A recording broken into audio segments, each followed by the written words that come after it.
love me to the point where you obey me, me and my Father are going to come and live with you. Okay, so you could see now that the discrepancy between Christians that say they believe, they have a form of godliness, but they deny the power of. Well, how do they deny the power of it? They don't manifest the power. They don't manifest the things that they say they believe because they're in the mental realm, and you need to bring that in. God's encounter with you is going to involve transformation because his normal is not your normal, but it's going to be. Now, everyone around you is going to think something supernatural is happening with you all the time.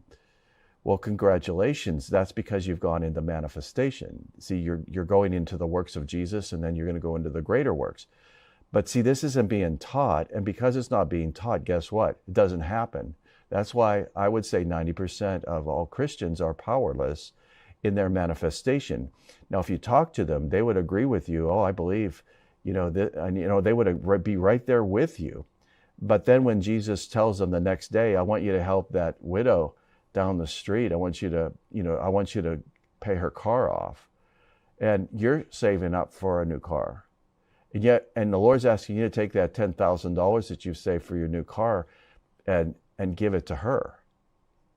Then all of a sudden, you have to decide if what you said you believed, if you talked to me the day before, he said, oh yeah, he's the Lord of my life and he has my whole bank account. Then the next day, you get tested on that.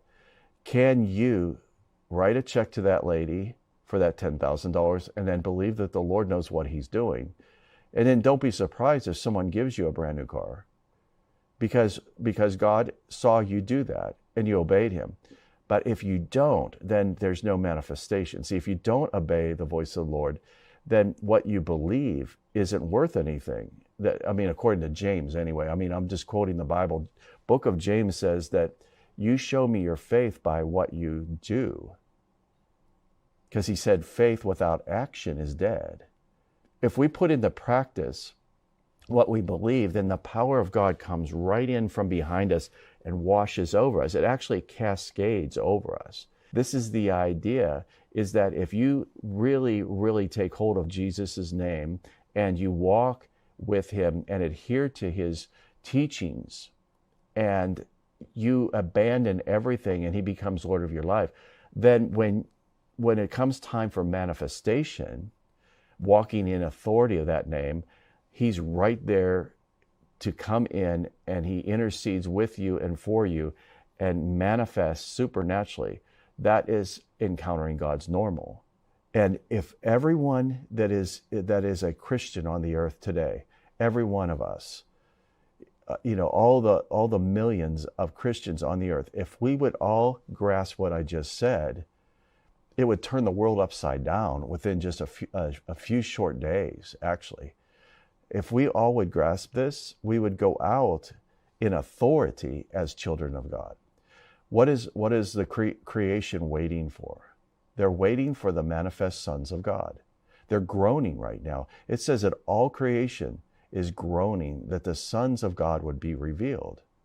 And Paul talks about this, I believe, in Romans. So if that's the case, then the fallen world fell with man. They were subjected to this curse because of us. So they're groaning right now. And once we're revealed, then we're going to go into the next age, which means we're going to have a new earth, new heaven. We're going to have a heavenly city called Jerusalem coming down 1,500 miles in each direction, square. It's huge. It's going to sit down in the Middle East, take over the whole Middle East, and we're going to rule and reign from there. That is going to happen. That rule, that power is available right now, even though we don't see the heavenly Jerusalem in the Middle East right now. We are children of God, and we're just visiting down here. It says we're aliens in this life. We're just visiting this earth realm. So as students, you're learning and you're agreeing with God. And you're walking in this name, and you're walking in the authority of being a child of God. And that revelation is the powers of the coming age.